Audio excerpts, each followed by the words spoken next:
Saya bermula masuk affiliate, kerja affiliate dekat TikTok bermula dengan matlamat. Bila saya ada matlamat, saya nak lebih kepada masa depan saya lah. Sebab bila saya masuk kerja affiliate, lebih kepada digital. Zaman sekarang adalah zaman digital. Saya ada matlamat sebab pekerjaan sangat luas. Jadi saya mulakan dengan perancangan. Dengan perancangan membuatkan saya jadikan satu perkataan saya pegang sampai bila.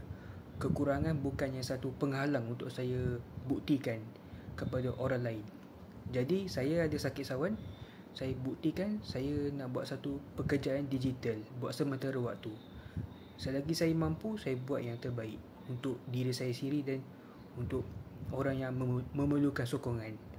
Jadi saya pilih untuk buat affiliate. Affiliate bermaksud perniagaan digital. Lebih kepada iklankan produk melalui online.